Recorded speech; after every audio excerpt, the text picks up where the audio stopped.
motherfucker. That's nice, man. I've really accepted who I am, you know? Well, it's so interesting to watch people go through these changes in life, in these trials through adversity, and become like a very interesting person at the end of it. Oh, yeah. You know, like I know you say a lot of outrageous shit and it's very funny, but you also say some very good shit. You know, like this speech that you gave when you were talking about America, like that speech, the post-fight press conference speech. It's a fucking great speech. Well, you know what it is, man? I'm white trash. Like what I mean by that is like I am the future of America. So like both my parents work. You know, my dad's a piece of shit, but you know, he's fucking in hell probably right now. But both my parents worked.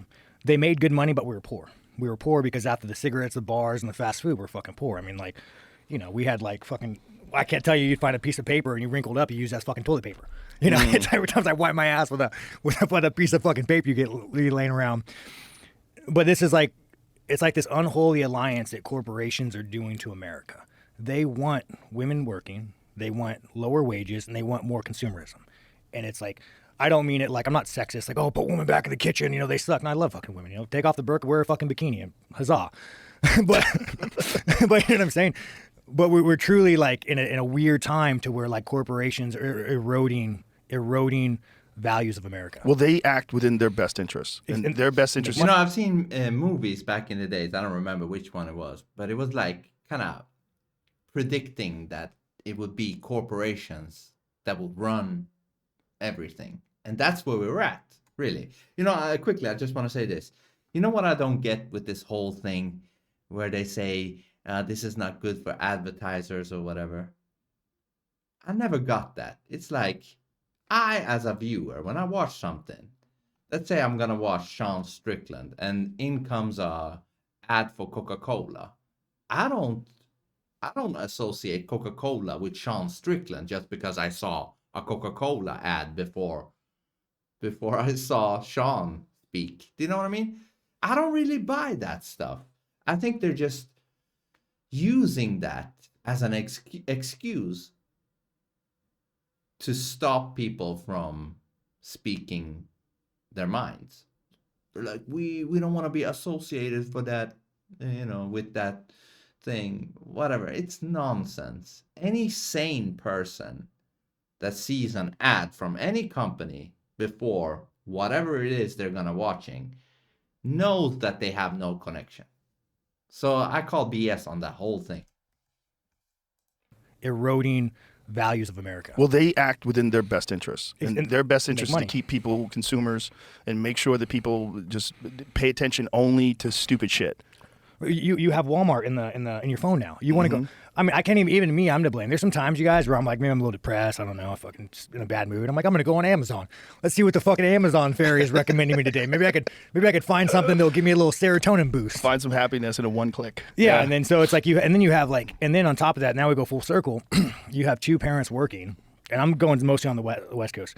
You have shitty fucking kids, dude. Las Vegas graduation rates less than 50%. High school dropout, no GED. I'm not one to talk. But how do you... And also, you're not allowed to discipline your kids, you know? Back in the days, when I was a kid, if I did something wrong, I don't know, I would get, you know, slapped, you know? But that's not necessarily bad, you know what I mean? Because you are a kid, you don't know what's what in this world. You need to learn the hard way so that you don't put your fingers into the socket, do you know what I mean? You need to know, oh, I better not do that again. You know what I mean? So that's gone, which is bad. Another thing, though, is this. The kids feel that, you know, they can do whatever they want because the society or the schools or whatever, they're like, listen, if you feel that your parent is not treating you well, you can report them to us and then we can take care of it, you know? So they're giving the kids power in that sense, because then the kid will know, okay, whenever my mom or dad don't do as I want or wish, I'm gonna threaten to report them. You know what I mean? Like it's all kinds of screwed up. How do you raise a family, a successful family, when your kids are being raised by the system? Right. By fucking TikTok. After my fight, I had the doctor, good guy, the doctor UFC. He comes up to me. He's like, "Hey, why are you talking bad about Las Vegas?" I'm like, "Well, Dr. John, or your name is, Doctor, he's cool dude. What school do your kids go to?" And he just like gets a big like smirk. I'm like, "Yeah, I'm sure you're paying like 50 plus a year Right. to educate your kids." Like, so again, man, I mean, where's the reset button? Maybe there is no reset button. I think the reset button is teaching people that there's things that you can do in life that can transform you. And I think, as weird as that sounds, a lot of people learn that through watching people like you evolve through fighting. Because it's the most difficult thing you do. Outside of war and being a cop and being a fireman, it's the most difficult physical pursuit that a person can get involved with for a living. But again, we're talking on such a deeper fundamental level. If you have no belief, like we could say America's becoming atheist. Like we could say that. If you have no belief, if you have no moral right, no wrong, Right. and you're not taught this from like a stable family and you're being raised, I mean, like literally America's becoming like communist China where like, Yes, exactly. I will say this. I would go a step further than that. Not just atheist. The world is becoming satanic. People are becoming Satanists. Because what is Satanist? Everybody's into themselves, right? Me. Look at me. Like the other video I did on that girl that was pretending to cry when her dog got sick and then got caught. That is satanic. And most people are like that, They might not be officially Satanists, but in the way they are acting, they're becoming, or they're acting like Satanists. So I would say that is what's growing in the world. And I would also say that atheism might be a step before you become a Satanist. You need to take away the creator from your mind so that you can eventually become, do what thou wilt. Do what thou wilt. Family and you're being raised, I mean, like literally America's becoming like communist China where like we're letting our school system dictate values and beliefs. We're letting the system tell you what your kids are. And again, I'm agnostic, so I'm not telling everybody to go find Jesus, If you're gonna find somebody, at least let it be fucking Jesus, right? But I mean, how do you fix a moral decay of a society when that's just where we're going? You got TikTok, man. Even fucking communist China will mitigate what shows on TikTok, but they give us utter fucking filth. But it's just, I know exactly what you're saying. And, I went through the public school system, but I did it in the 1980s. It was very different. Getting worse. Yeah, it's a lot worse now. But I mean, how do you, like, again, like if you were God Joe Rogan, how do you fix this? You gotta pump a lot of money into inner cities. You gotta figure out a way to make programs, and there's places in this country that for decades and decades have been filled with crime and gang violence and drug addiction, and that's all they know, and that's the standard of their community, and that's what you grow up with, and that's what you see. And if we don't fix that, the odds of those people coming out of there, I mean, there's a few that come out of there that become, whether they're artists or athletes or whatever it is, they find a way through. They figure it out, but they're the rare ones. Okay. They're the rare ones. Which we got to do is create systems where you have opportunity for kids and also mitigate the crime and mitigate the violence and whatever the fuck. Yeah, and I also think in school they should teach you truths, truths. And the objective should be to make people intelligent, not stupid. The objective should be to learn to think for yourself and question things. When I was young, I watched Detective Colombo on TV. And believe it or not, I actually think that's a good thing, because what Detective Colombo instilled in me was be skeptical. If you haven't watched Detective Colombo, you go and watch it. I think kids should see Detective Colombo on TV instead of the woke nonsense BS poison. So that they can become critical mind. So It has to be done. Look, if they can dump billions of dollars into Ukraine, Fucking A.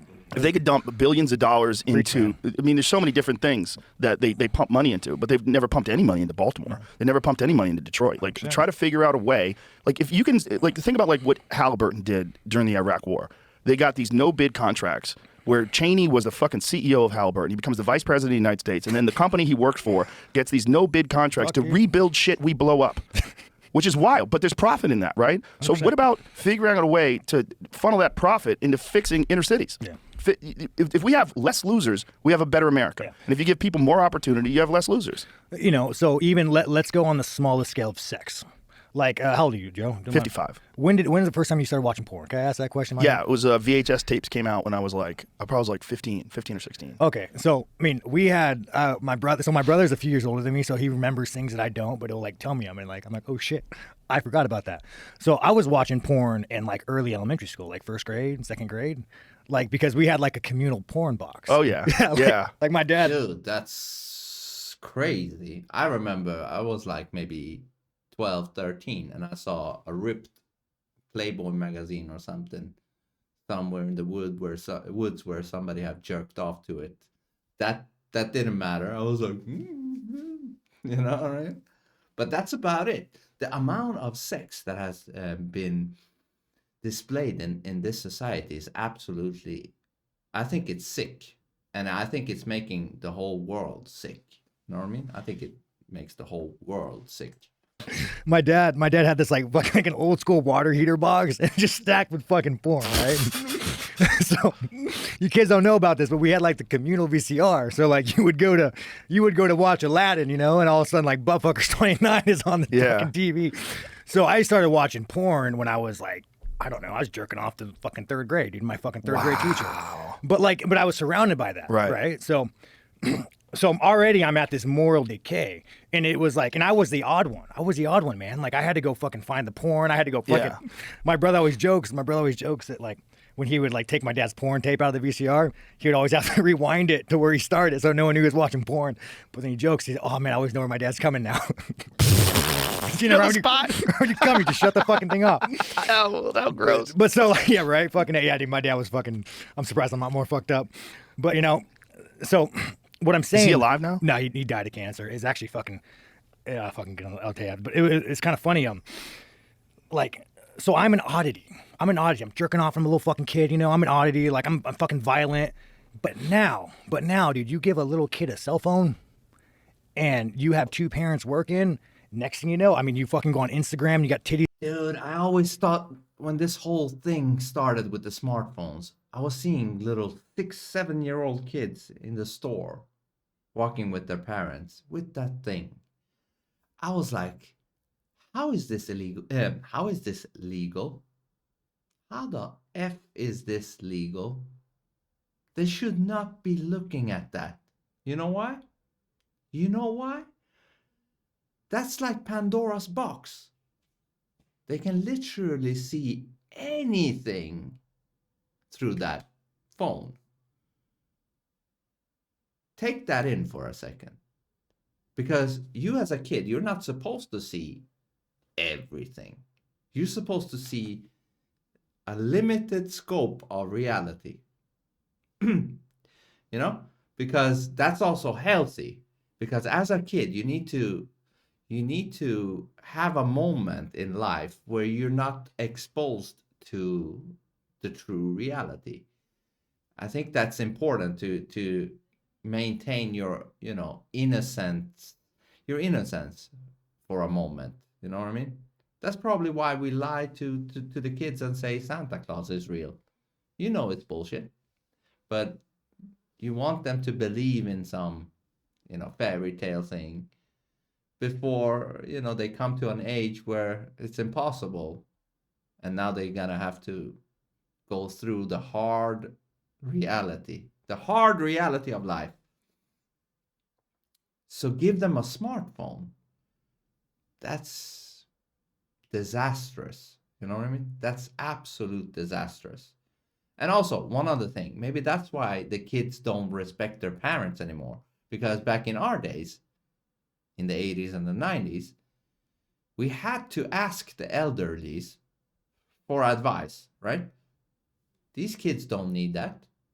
They can just ask Google. You know, just as their parents ask Google themselves, so does the kids.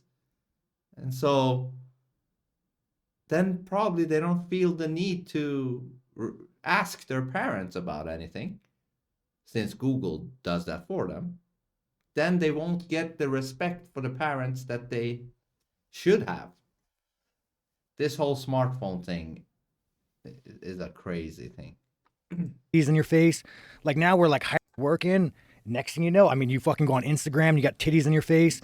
Like now we're like hypersexualizing kids. And I think that's also a big moral decay. Because the moment you become hypersexualized and I can't stop thinking about fucking pussy and dick, like Right. it starts fucking your brain up at such a young age. So And it's a very unusual way to give it to kids, where they have instant access to watching not porn on their normal. phone yeah, all and then day long. and we have no morals. There's no reason not to be a shitty person these days. Yeah. You ain't going to heaven. Just fucking go fucking fuck the chick, come in her. Like you don't got to raise your fucking kid.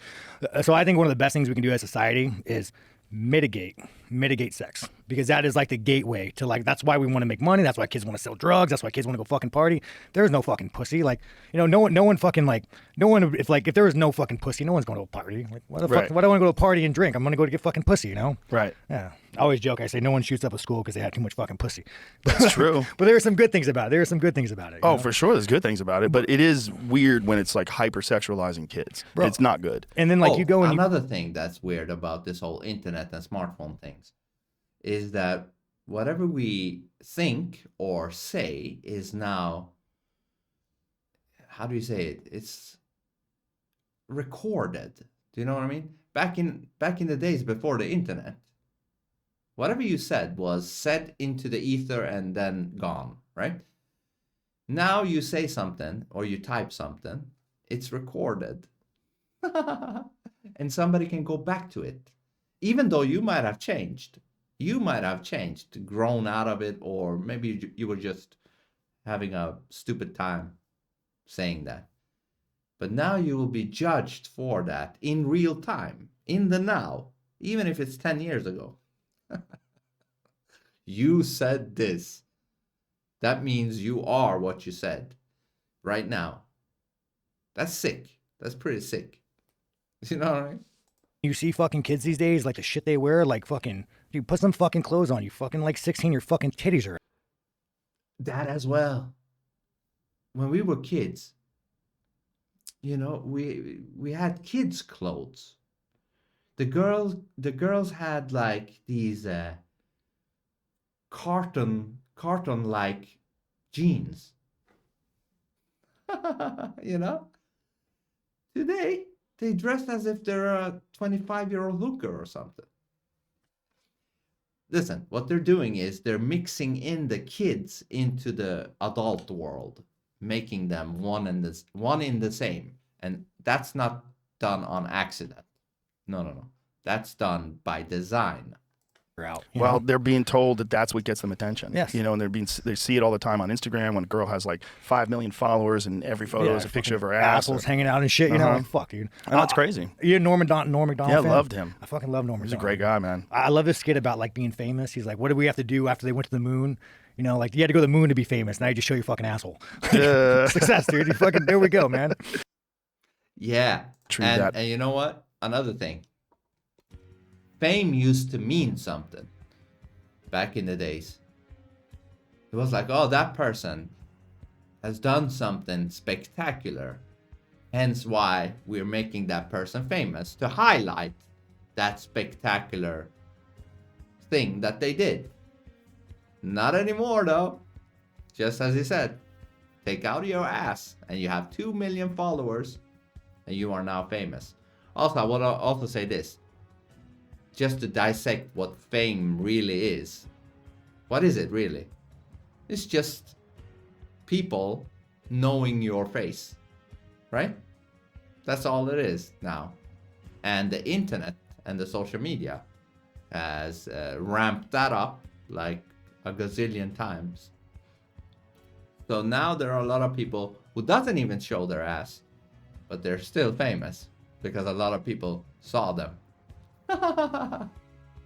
Anyways, nice.